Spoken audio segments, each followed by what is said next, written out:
Asante sana, karibu katika kurasa za mwisho. Mimi ni Philip Cyprian katika wakati huu ambapo bado siku 5 kuelekea katika michuano ya kombe la dunia ambapo itafanyika pale katika nchi 3, ikiwa ni historia ya kwanza kabisa kuanza kufanyika kwa michuano hii ya kombe la dunia katika nchi za Marekani, Canada na Mexico, na Mexico akiwa na mechi ya ufunguzi siku ya tarehe 11 ya mwezi huu wa 6. Mimi ni Philip Cyprian pamoja na Jabil Charles Abel na Hatib Anaheka, tukiwa katika kuangalia nini aliochomoza katika magazeti kwa siku ya leo, na si tu leo, na hasa katika wiki hii yote ambayo tuna pressure kuelekea katika michuano ya kombe la dunia.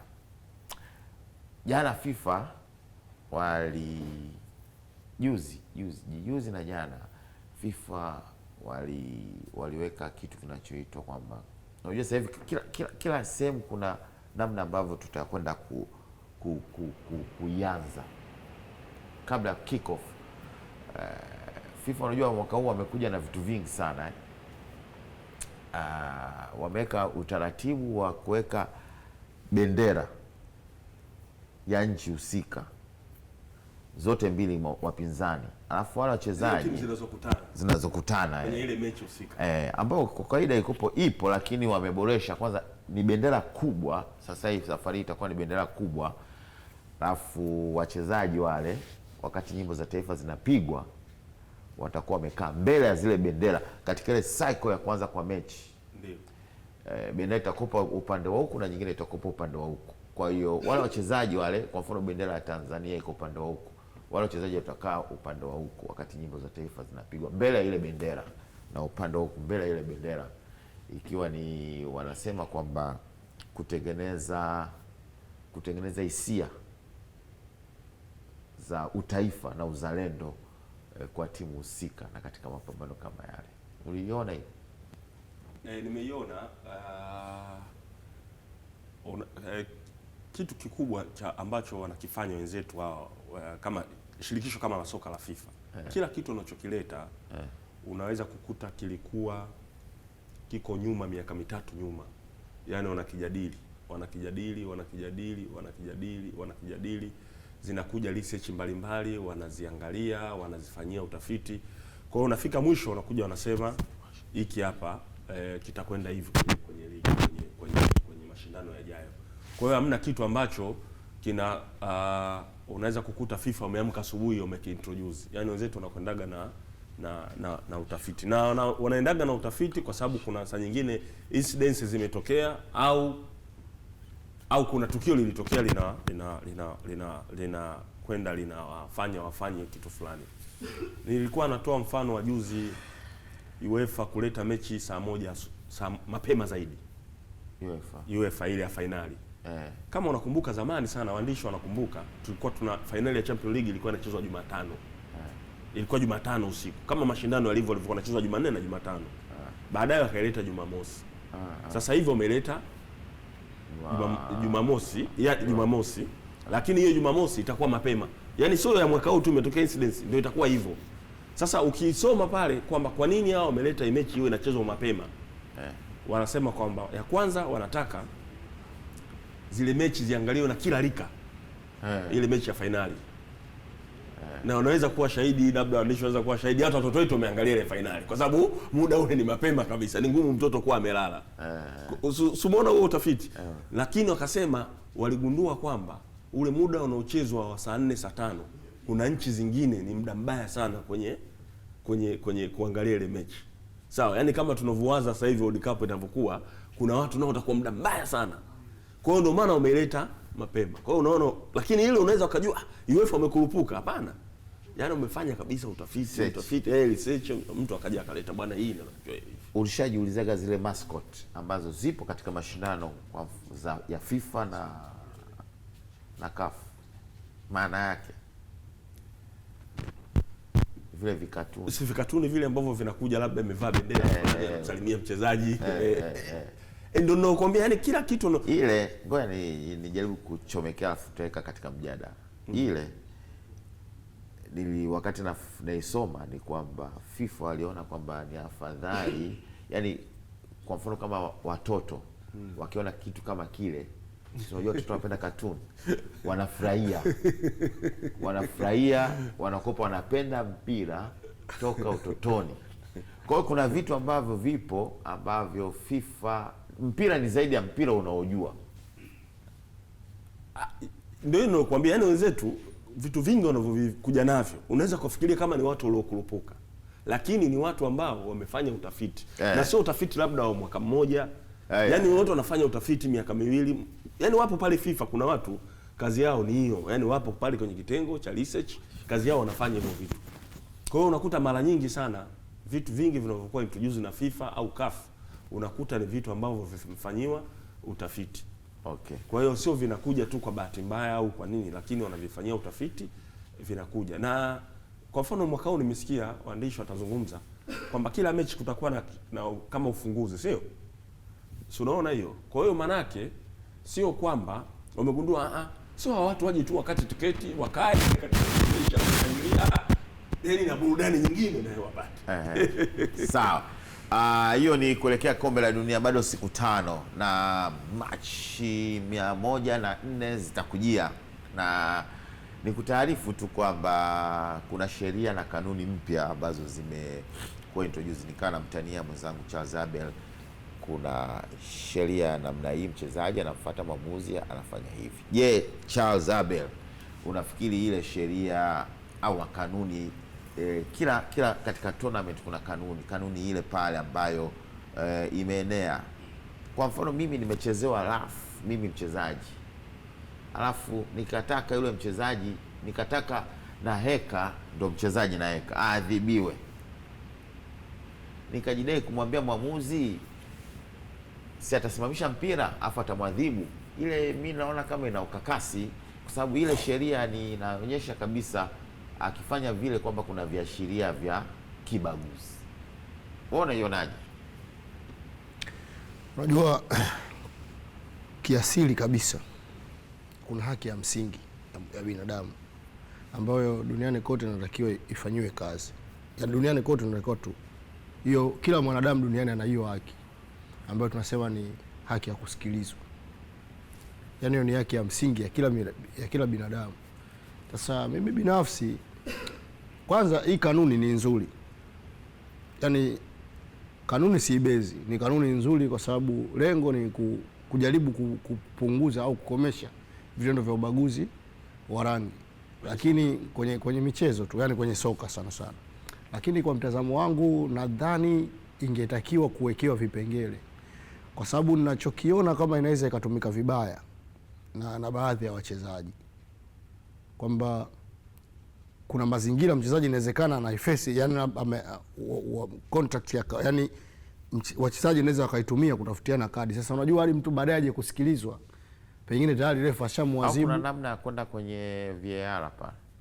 Sasa hakuna yani hakuna nanili hiyo, yani hakuna option, yani hakujazungumzwa kitu kama hicho kwamba muamuzi anaweza akaenda kwenye VAR kuanza kwa sababu pia kuna wakati mwingine kuna lugha zingine, yani kuna inawezekana sauti isiwe kubwa kwa hata kwenye VAR wasisikie, au boom mic kwa mbali, kwa sauti yake isiwe kecha. Unajua, kwa sababu hata huko nyuma tumeshuhudia matukio mengi ya kibaguzi au labda ya lugha chafu michezoni yanakuja kuwa justified baadaye, yani baada ya mechi kuisha, wataalamu wa lugha za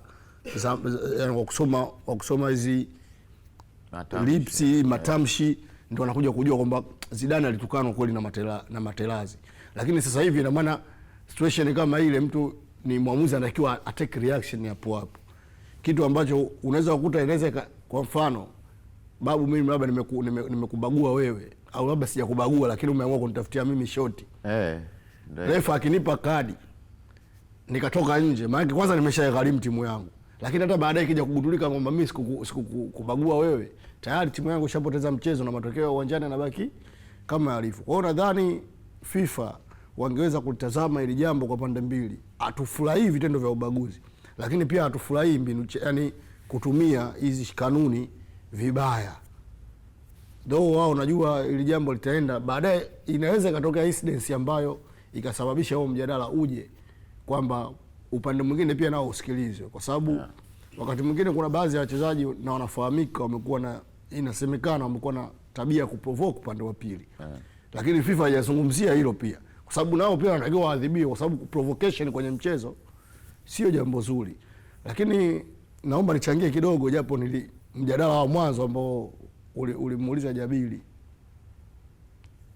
Yaani nilivyofuatilia mimi kuhusu ile kombe la dunia, unajua kuna vitu lazima tujifunze. Kombe la dunia lijana na thamani kubwa duniani kwa bahati mbaya.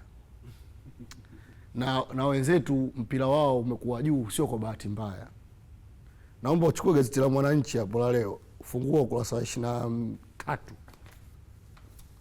Hii inakuruhusu usome. Yaani hiyo story inakuruhusu usome. Sawa, wakati anacheki Yaani wenzetu wana hadi mtaalamu wa usingizi kwenye timu.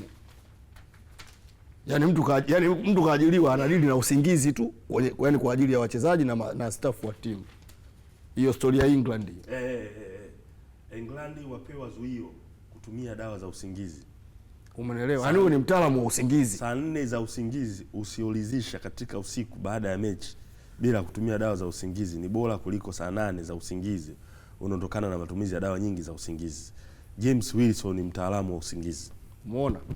Yaani babu, yaani hapo ujumbe ndio inaonyesha wenzetu, yaani small details, yaani kuna vidondoo vidogo ambavyo sisi yaani kwa mfano sisi Kitanzania mtu anaweza akaweza bwana we, lakini kumbe vina mantiki kubwa sana katika mpira au katika mashindano kama dawa za usingizi kama haya. Sijui mambo ya usingizi haya kwetu hapa nime experience wakati mtu anaenda kufanywa operation.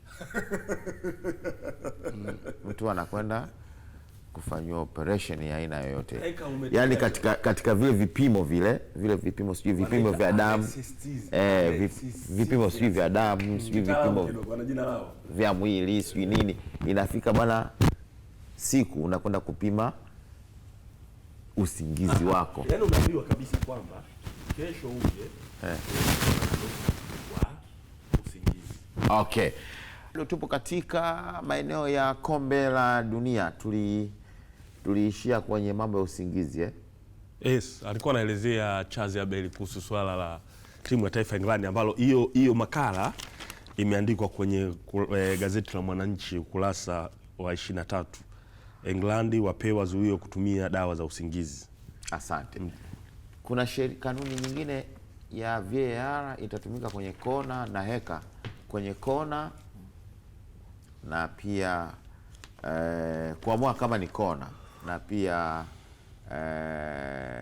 na kwingineko kwenye kuamua kama hii ni njano kweli ama si njano ama red card. Umeiona hiyo kwa maana ya mapitio sasa. Mapitio kwa kutumia VAR. Lakini kipi hapo ni kona kukubaliwa ama kutokubaliwa kwa kutumia VAR. Ambayo kwanza walikuwa VAR ilikuwa haipiti huko. Haipiti, yes. Lakini sasa hivi wameboresha kwa maana ya kuweka sasa kuangalia kama hii kona ilikuwa ni sahihi au si sahihi. Hii na wameongeza, lakini wameongeza na hilo eneo lingine la kuangalia yellow card. Kwamba tuiangalie yellow card ilipatikana kwa njia sahihi au sio sahihi. Kwa kuna maeneo mengi, lakini pia nadhani itakuwa ni kombe la dunia ambalo kama kutakuwa kuna makipa hawajajifunza watapewa sana kadi nyekundu au za njano kutokana na muda ule wa kupiga mpira kwa goal kick kupunguzwa zaidi na mpira wa muda wa kurusha mpira. Kwa hivyo kurusha mpira ni sekunde 3 tu, hakuna delay kutoka nje. Yaani ukishatoka nje, kwa sababu mipira ipo pale imeshawekwa pale, na kuna kanuni zingine tumeshaanza kuziapply huku kwetu. Siku hizi hakuna mambo sana ya ball boys. Ball boys hataki sana kushika mpira. Nataka achukue mpira aweke kwenye zile cone pembeni. Kuna steps maalum zimewekwa kwa pembeni kwa kuweka mpira. Miko mingi pembeni na inakuwa nje ya mstari. Kwa hiyo wewe ukiona mpira umetoka huna sababu ya kuusubiri ule. Kuna wakati magolikipa wetu wanapenda kusubiri mpira, anatengeneza au anaongea na wale ball boys. Bwana, mcheleweshe hapa. Usilete mpira kwa haraka. Anapunguza pressure ya timu pinzani. Sasa ile nao wenzetu wameshaliona. Wamekuja na vitu vya sasa ukipoteza muda, kuna zile timu ambazo bora twende matuta na hawa bora twende matuta. Sasa kuna ucheleweshaji mwingi sana wa muda. Sasa unaona Naika, unachokisema ambavyo vitu umeviongezea ndio unaweza kuona kwamba yani wenzetu kila wakikaa wanampa mlaji samani. Vipi? Yani unampa mlaji samani kwa sababu ushapiga hesabu kwamba swala la mpira kutoka ni muda ambao nao watu wanaupoteza. Kwa hiyo watu wanataka kuhakikisha kwamba yani yule anaolipa ambaye ni mshabiki yani anaenjoy at maximum level, sio anaenjoy ile tunavyolalamikaga sisi. Unaiangalia mechi labda inachezwa, unasema hii mechi imechezwa dakika 75 au 80. Sasa watu wanataka kuhakikisha kila kitu kimeondoka. Sasa kuna jambo lingine ambalo labda kwa faida tu ya watazamaji wanashindwaga kujua. Sasa wanaweza kuona kwamba kwa nini yale mataifa makubwa yenye nguvu kisoka uwaga yanalilia marefali wao kuwepo kwenye kuchezesha World Cup. Umeiona hiyo advantage? Sasa hiyo ndio unaweza kushangaa kwamba kwa nini England ya 2018 World Cup wakati inachezwa Russia, England walipiga kelele sana baada ya kukosa muamuzi. Yaani muamuzi moja ya faida ya muamuzi kuwepo kwenye mashindano kama haya kutoka nchini kwenu ni moja ya vitu kama hivi. Anaweza kukwambieni mchukueni Chazi Abeli akakufanyieni mazoezi ya eneo hili na hili na hili na hili. Kwa sababu tutakuwa very strict. Jabiri, ulianza hapo kueleza namna ambavyo wenzetu wanafanya research kutoka tournament moja kwenda nyingine. Na wako very serious kwenye eneo hilo. Na nitakupa mfano. Sisi tumeshawahi kufanya sana hizo tafiti. Hizi mechi kubwa, kwa mfano hizi mechi za klabu zetu hizi kubwa, Simba na Yanga. Unaweza kukuta mechi inachezwa kwa dakika 65 tu. Mechi ya dakika 90 ikachezwa kwa dakika 65 tu. Lakini moments ambazo zinakwenda kuchelewesha sana muda, hizo goal kick, throwing ball, matibabu ya mchezaji akiumia, unaweza kukuta dakika ndo zinapotea sana kipa kupoteza muda. Makipa wengi sana wanapoteza muda. Kwa hiyo wenzetu washafanya research, wakaangalia muda unapotea huku. Sasa tunadhibiti vipi? Ngoja tumpunguzie muda huyu wa kupiga mpira. Ngoja tumpunguzie muda. Kwa hiyo hizi ni fainali ambazo zitawapa magolikipa wakati mgumu sana. Kwa sababu katika timu nyingi duniani ndio golikipa anayetumika kupoteza muda. Sasa hivi kile kinaondoka. Na kama unataka kupoteza golikipa, kwa sababu elewa tu anapata kadi ya njano kwa swala la kuchelewesha muda. Hapo hujatoa bado makosa mengine. Kwa unaweza kukuta mnapoteza hata wachezaji wawili kwenye mechi. Alafu kuna kona pia. Kona. Yaani kipa anapochelewesha, refa anamhesabia afu kona inapigwa. Yaani naamia inakuwa ni kona kwa upande wake. Lakini unajua mimi sijaelewa. Yaani sasa hivi ukipoteza muda, kwa mfano kipa goal kick, kupiga goal kick au ukikaa na mpira muda mrefu, adhabu yake ni kona kwa upande wako wewe. Kwa hiyo unashambuliwa baada ya kushambuliwa. Yani si timu ushaudaka ule mpira, timu inaondoka na upige mbele. Kwa hiyo yani wewe ukiwaste muda na ule mpira, refa anapuliza filimbi. Inatengwa sekunde 5. Sekunde 8. Yani sekunde 8. Goal kick ni sekunde 8. Sekunde 8. Kwa hiyo kona inapigwa kwa upande wako wewe. Ukirudia kosa hilo mara 3, anatenga kona na kadi ya njano kwa upande wako. Lakini unajua mimi ambacho nachojiuliza sijui. Yaani tunajifunza? Yaani unajua kwa mfano mimi Jabiri, hakuna kitu kinachonikwaza kwa mfano kwenye ligi yetu kama time wasting. Ni kubwa sana. Yaani tena mimi binafsi naamini marefa ndo wanachangia sana mpira, yani ligi ya Tanzania, watu kupoteza muda. Kwa sababu ni matukio ambayo yanajirudia mpaka sometimes, yani kuna wakati inakwaza. Na imefika hatua kupoteza muda imekuwa kama sifa. Yaani leo timu inaweza ikacheza, unaona kabisa watu wanakubaliana kabisa, bwana yule kipa kupoteza muda yule kiboko. Refa akiongeza dakika 8 utasikia refa anafanya vile kuibeba timu kubwa. Haya. Sasa maana yake mpaka dakika 90 katika fainali hizi za kombe la dunia, maana yake kwa hivi viashiria dakika za nyongeza si chini ya dakika 5. Hiyo ndo maana yake. Yaani kwenye hali ya kawaida kabisa, kwa sababu kama unaweza, kama anavyosema Naika, kama utaweza kuangalia hizo sehemu zote umeziangalia, na zote umeziendea kuziwekea nani yake mbadala wake make zile dakika ambazo tulikuwa tunaziona sasa hivi zime 2-1 chache sana 10 sasa hivi zinaweza kupungua, zinaweza kuwa 10 zile za Qatar zinaweza Qatar zitakuwepo 3-4 basi yeah. Na labda hizo 3-4 zinaweza kuwa zinatokana na matukio ya VAR kama yatakuwepo. Sasa kwa mfano Philip, naweza nikakupa mfano na Jabiri unachelewesha muda alafu refa anaamua iwe kona, unakutana na timu inayojua kutumia set pieces kama Arsenal yani mtu kama yule anakuwepo kwenye timu kama timu zingine za World Cup, unatengeneza kitu cha namna gani? Kwa hiyo utaona timu zitakazoathirika. Yani kuna madhara, wewe unapoteza muda usifungwa, lakini ukajikuta unatengeneza njia rahisi ya kufungwa kuliko alafu na watu wakakulaumu. Maana watu wanakulaumu, washabiki hawezi kuacha kukulaumu. Vitu kama namna hii hii tournament ndio inataka kuanza. Na sisi ligi yetu inaelekea kuisha. Na sasa TPLB ipo kwenye maboresho ya kanuni. Ndio tulitakiwa sasa tuvichukue vitu vya namna hii. FIFA akifanya vile si ndio wamesha cement mambo haya yatumike. Yes. Kwa watu wengine wadau. Unajua kuna kanuni sisi kwetu hazipo. Unajua ngoja labda nichangie. Unajua kuna kanuni na sheria. Kanuni zinatofautiana kwenye kila ligi na shindano. Sheria ni 17 za mpira. Sheria maboresho yake yanafanywa na International Football Association Board na FIFA.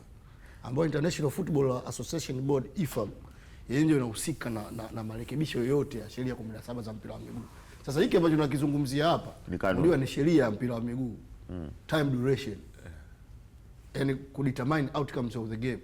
Yani hii ipo kwenye zile kanuni sheria 17 ambazo sijui kuna mpira wa kurusha throw, yani kuna nini determining outcome of the game, mpira, referee msaidizi, uwanja, equipment player, na kwa hiyo yani hii kitu ambacho kikishapita kule ndio yani dunia nzima mnatakiwa mkiapply.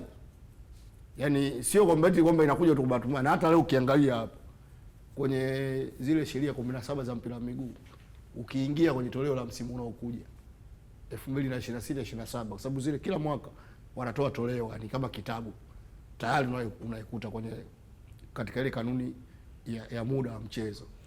Kwa sisi huku sasa yani sisi kosa letu ni moja, hatufanyii kazi. Lakini sio kwamba eti zipo. Yani ile ni sheria ambayo dunia nzima inatakiwa itumie. Yani leo dunia nzima huwezi ukasema eti kwamba mpira unatakiwa uchezwe kama hakuna kibendera cha kona. Yani kibendera cha kona kipo kwenye sheria. Yani wewe uwe Tanzania, uwe Panama, uwe wapi, mechi haiwezi kuchezwa bila kuwepo na kibendera cha kona. Lakini kusema gari la wagonjwa, hiyo sasa ni kanuni kwenye shindano. Kwa hiyo nadhani sasa kwa ligi yetu, Abeli amesema hapa, mechi zetu zinapoteza sana muda sana. Magolikipa anapoteza. Kuna kipindi mechi ya Dodoma Jiji na Simba. Steve Beck alikuwa analalamika hiyo kitu.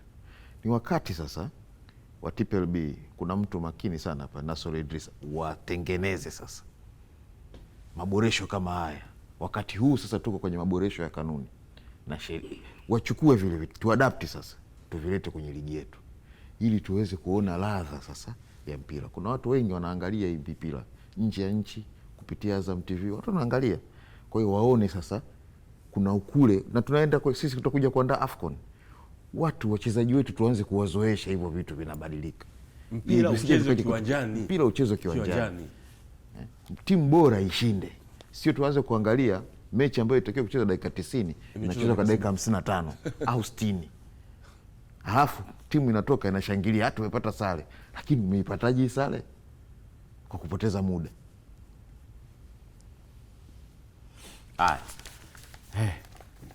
Sawa. Tumekubaliana. Tumeafiki na ishu kubwa ambayo Chaza ameizungumza ni hiyo ya kwamba mchezaji kwenye swala la ubaguzi. Hilo linaweza kuwa lina controversial sana na sio vibaya. Unajua katika misimu hii miwili mitatu mchezaji ambaye amepata sana matatizo ya ubaguzi ni Vinicius Junior wa Brazil ambaye anacheza Real Madrid. Na Okay, anaonekanaga na yeye ni mkorofi kiwanjani. Kwa hiyo linaweza kuwa na utata sana baadaye kwenye kama likizungumzwa kwamba Philip kashanifanyia mimi ubaguzi, refa anakuja. Kwa hiyo ngoja tuone the way litavyokuwa ended kiwanjani, lakini nafikiri linaweza kuwa na controversial kidogo kwenye baadhi. Lakini kingine ambacho kinaweza kufanyika, wachezaji wengi siku hizi wanavaa zile mashine za kuchukua umbali wa kukimbia. Nadhani ndio kifaa pekee ambacho mchezaji anaweza akakivaa kwenye mwili wake akiwa anacheza. Wanaotengeneza vile vitu nadhani ni wakati mwafaka sasa kuwa na sehemu ya kunasa sauti kwa timu zote. Kwa kila timu inatakiwa kuwa na vile, na siku hizi vimetembea sana. Hapa kwetu zilianza Azam FC ndio ilikuwa imeanza. Kwani mbona naeka yani mimi naomba ni matendo ya kibaguzi yanafanyika, sio lazima maneno, ni matendo. Tendo litaonekana, tendo rahisi kuonekana. Tendo litaonekana. Sasa hivi ukikava mdomo nayo ina shida, iwe umembagua mtu au hujambagua mtu, lakini ukiongea na mtu huku umekava mdomo hivi ni adhabu ambayo inaweza kupelekea upewe kadi. Hiyo ya sasa hivi na sasa hivi maboresho. Yaani unatakiwa kufanya ile wanafanya yale siku hizi haya. Yaani unatakiwa yale kujificha hivi. Yaani hiyo umefanya kwa heri au kwa nia mbaya. Nafikiri sijui kama labda na nani, lakini nakumbuka Champions League kulikuwa na kipindi ile ya cooling ile break. Nakumbuka Dembele alikuwa anaongea na mwenzake ameweka hivi baada ya mechi. Kulikuwa na cooling break fulani. Sasa unajua, yani unajua hapo ndo kama alikuwa anamkumbusha, lakini nikajua hii kwenye World Cup hii itampa matatizo. Sasa unajua hiyo ni muktadha. Unajua wakati mwingine Jabili ni muktadha. Yaani katika hali ya kawaida wewe uweze ukaa katika unajua ile ni kama team talk. Na unajua wenzetu ndio wamekuja mwanzoni, small details. Yaani pale is all about watu wanazungumzia mbinu. Bwana Jabili, unajua pale fullback wao hivi na hivi na hivi na hivi.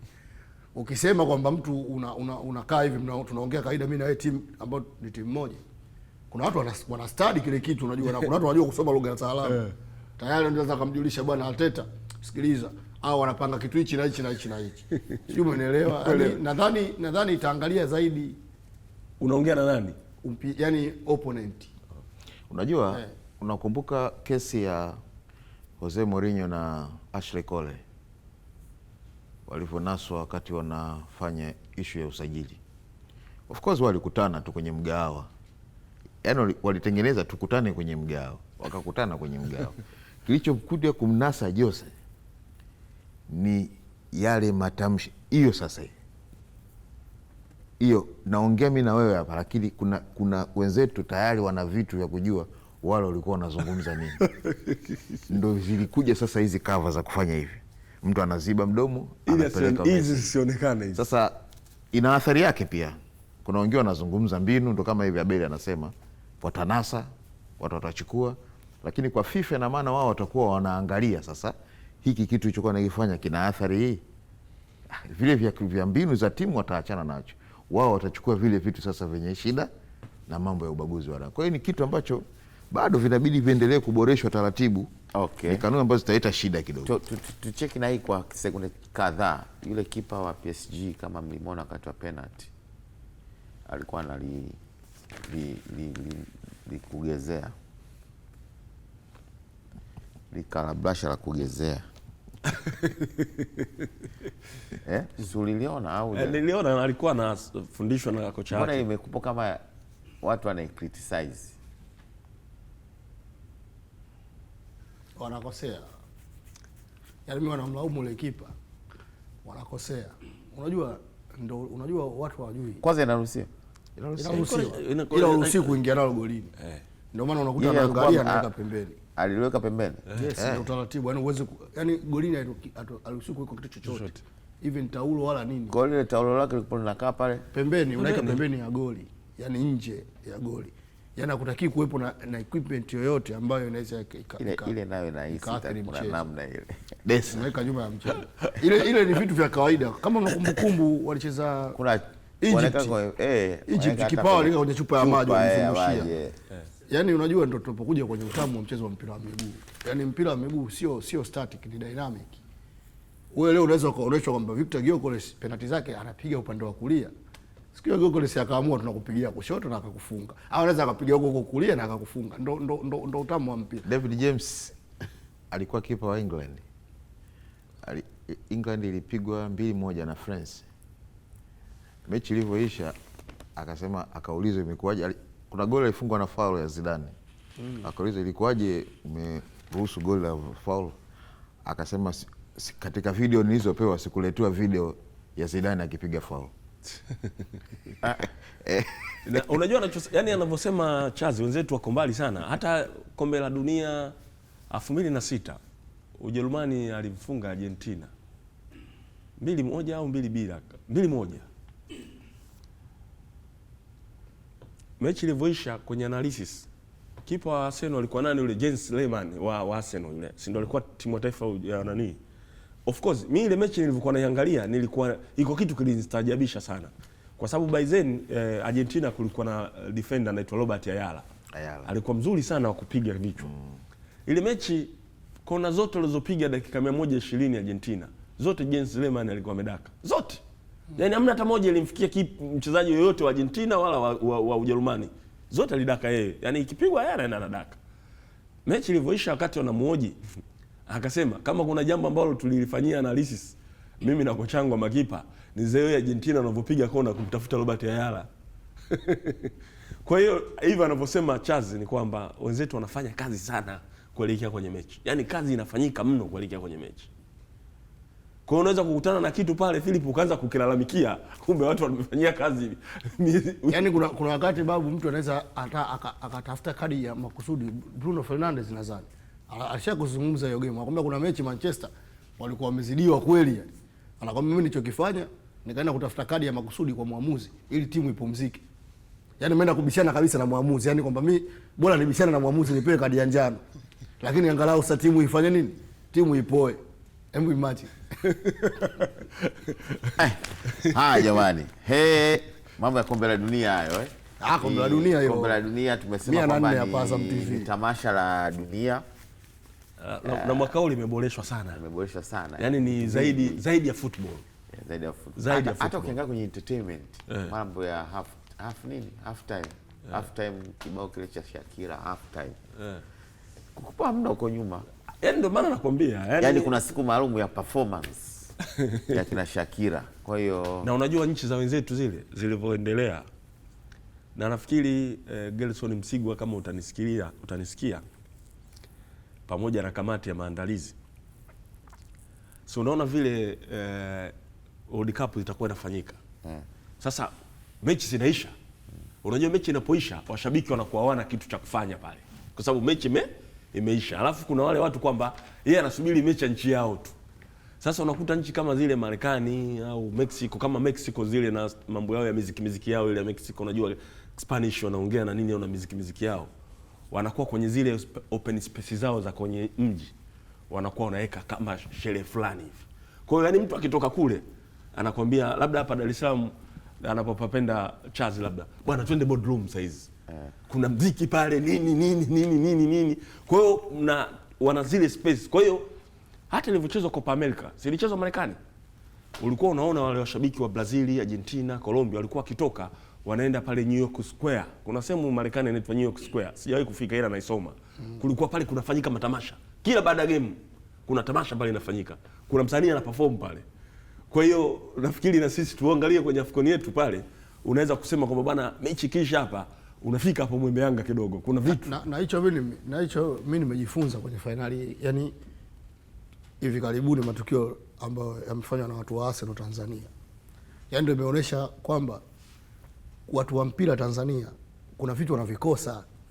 Yaani sio kwamba yani wanavitamani lakini havipo, na vikiwepo. Yaani angalia kwa mfano ile event ya Arsenal ukabidhiwa kombe la EPL siku ile.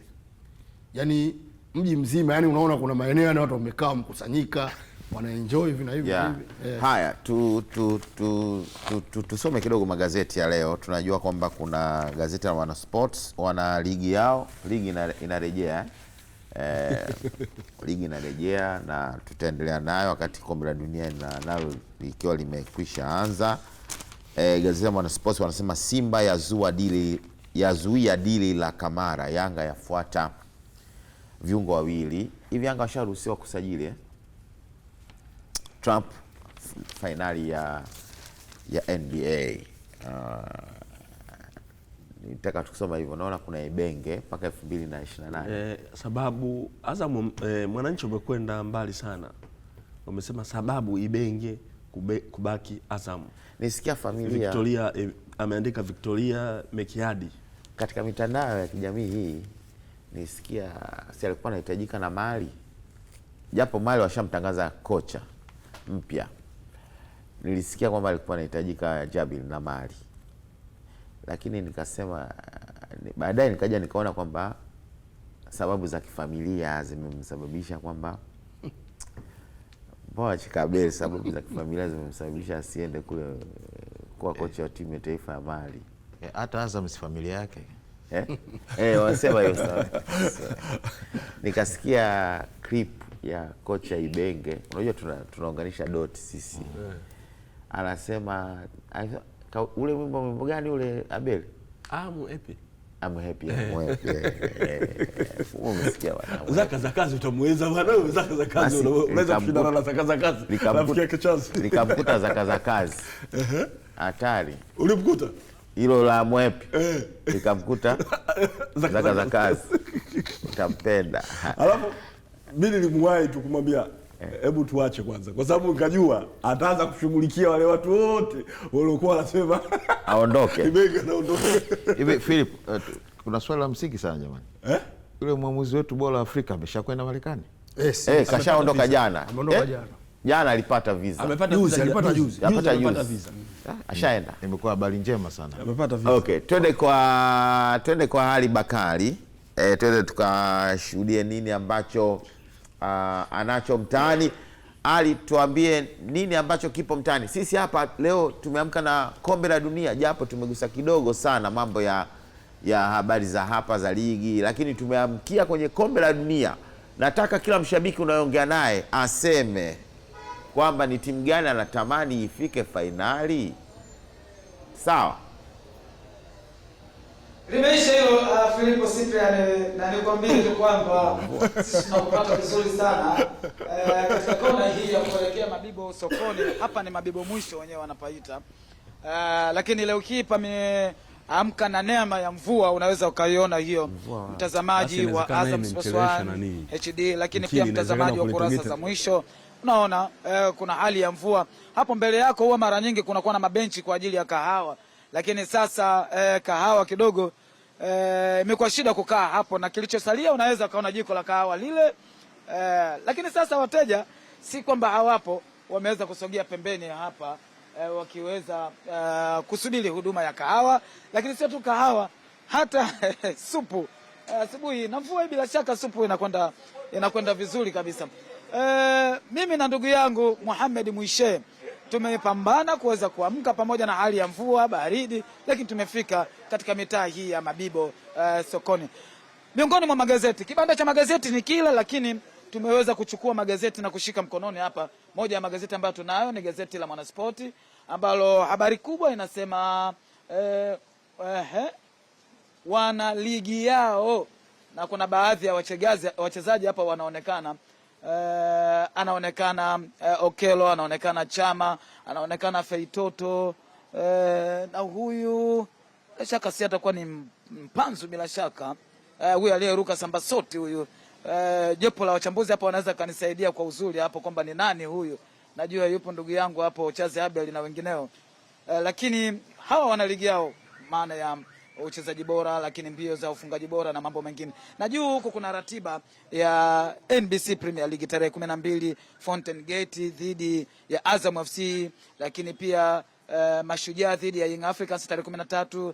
Tarehe 13 hiyo pia kutakuwa kuna JKT Tanzania dhidi ya Singida Black Stars, na tarehe 14 Simba Sports itacheza dhidi ya Pamba Jiji, Simba akiwa mwenyeji. Chini huko Trump ndani ya finali ya NBA.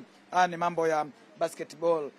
Ya Filipo umegusia kuhusiana na kombe la dunia, na hiyo ni habari kubwa kiukweli. Lakini nyuma ya gazeti la Mwananchi kuna picha ya Ibenge na ikiandika pa sababu Ibenge kubaki Azam FC. Kuna sababu kama 3 zimetajwa ndani ya gazeti hili la Mwananchi. Kwa hivyo mtu akitaka kupata kwa undani zaidi, basi anunue gazeti hilo la Mwananchi ili kuweza kupata kwa undani. Ndugu yangu Kaseja, hebu shika magazeti kwanza. Bwana, salama ndugu zangu. Mbona kama mmepoa kidogo hivi? Dada yangu umejikunyata baridi? Ndio, kuna baridi. Unaitwa nani wewe? Naitwa Christofina. Unafahamu kwamba kuna mashindano ama fainali za kombe la dunia? Hapana. Hujui kabisa? Ndio. Tafadhali bwana. Haujui kama kuna kombe la dunia? Hapana, mimi sio mpenzi sana wa mpira. Haya, sawa. Mzee wangu, ulikuwa unamsikiliza ndugu yako hapa, hajui kama kuna mambo ya fainali za kombe la dunia. Na wewe ni vile vile? Mimi najua, lakini sikujua kwamba ni tarehe ngapi. Tarehe 11 mwezi huu wa 6. Wewe unatamani timu gani ifike fainali katika fainali za kombe la dunia mwaka huu? Timu inayocheza vizuri. Yoyote itakayocheza vizuri? Ndio itakayofika. Haya, ngoja tuanze na ndugu yetu hapa huku mwanzo. Bwana, mambo vipi leo? Safi kwema. Hebu wakumbushe kwanza jina lako. Kaseja, anaitwa Juma Kaseja, jina maarufu. Wewe unafahamu kwamba kuna fainali za kombe la dunia, si ndio? Na unafahamu zinafanyika hapa? Moja kati ya nchi ambazo unaenda kupata fanyike. Marekani, Canada na Mexico. Sawa. Mimi ni mfuatiliaji mpira, sio? Sana. Unatamani timu gani ifike fainali? Mimi timu yangu kwanza Ufaransa. Sawa. Kwanza na timu tatu, na Ufaransa na Ujerumani alafu na Argentina. Ndio timu zangu hizo. Zikikutana kwa mfano Ufaransa na Ujerumani au Ufaransa na Argentina, unashabikia timu gani? Nashabikia Ufaransa. Kwa hivyo unatamani Ufaransa ifike? Achukue kombe, sio kufika fainali. Wachezaji gani unafikiri watakusaidia kufika fainali? Wapo wengi. Yaani wachezaji wako wengi Ufaransa. Ufaransa na vipaji na watu wa sasa hivi. Sawa. Wachezaji wote karibia wako vizuri sasa. Sawa. Bwana, wewe mtu wa boli? Yeah. Wewe mtu wa mpira? Yeah. Unaitwa nani? Mimi kwa jina langu naitwa Danieli. Unafuatilia fainali za kombe la dunia, unajua kama lipo? Nafuatilia lakini sio kivile, lakini naamini kwamba kombe la dunia lipo. Sawa, hebu tutarudi kwako. Bwana, ndugu yangu, na jezi yako hii, bila shaka wewe ni mtu wa boli, si ndio? Ndio. Unashabikia Yanga au umevaa tu? Nashabikia Yanga. Bwana, sio kwamba imekuvutia tu jezi? Hapana, nashabikia Yanga, naipenda sana. Mpaka na mkononi hivi kabisa? Naam. Kwamba wewe ndio Yanga lialia? Kabisa. Ikifungwa unalia? Naweza nikalia kimoyomoyo, siwezi kutoa machozi ya zalani. Hautoi machozi? Zalani, ila nalia kimoyomoyo. Ishawahi kukuliza mara kadhaa hiyo kimoyomoyo? Yanga imeshawahi kuniliza mara kadhaa, lakini sio kivile, yani hata ikifunga, ila uchezaji wake kidogo napokuwa sijalizika ndo nalia kimoyomoyo, ila siwezi kuongea chochote. Wakati mmetanguliwa goli 2 dhidi ya Simba Sports pale Meja Jenerali Samuyo, mchozi ulitoka? Ndio. Au kutoka. Nilifurahi sana. Mlipotanguliwa 2 ndani ya dakika 10 tayari 2. Ndio, nilisikitika sana. Nafikiri nilikuwa na kinywaji changu pale nikakisahau, yani kila sehemu natamani. Ulisahau? Ndio. Hivi mkifungwa nyumbani mambo yanakuwa poa. Sio poa. Kweli mimi ni mwana Yanga, lakini kombe la dunia natambua kwamba lipo, ila kulingana na mambo yangu huwa sifuatilii sana mambo ya kombe la dunia, ila natambua kwamba lipo. Hakuna timu yoyote unaishabikia? Hakuna. Wewe ni Yanga tu? Ndio. Bwana, mambo vipi? Peshe. Uko vizuri? Uko vizuri. Wewe na unafuatilia kombe la dunia? Nalifuatilia ndio. Unajua? Najua. Unajua zinafanyika katika nchi gani? Taja hata moja. Morocco. Morocco.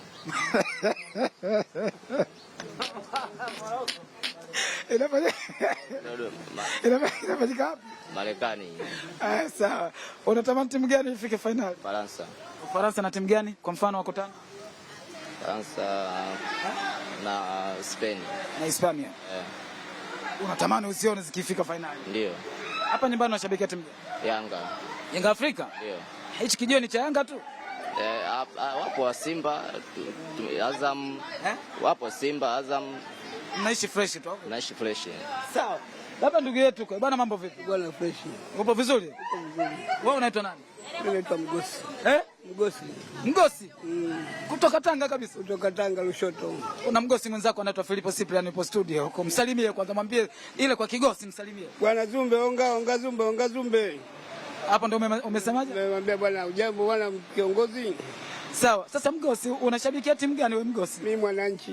Wewe Mwananchi? Young African. Na katika finali za kombe la dunia unashabikia timu gani? Ni Ufaransa tu. Wewe Ufaransa?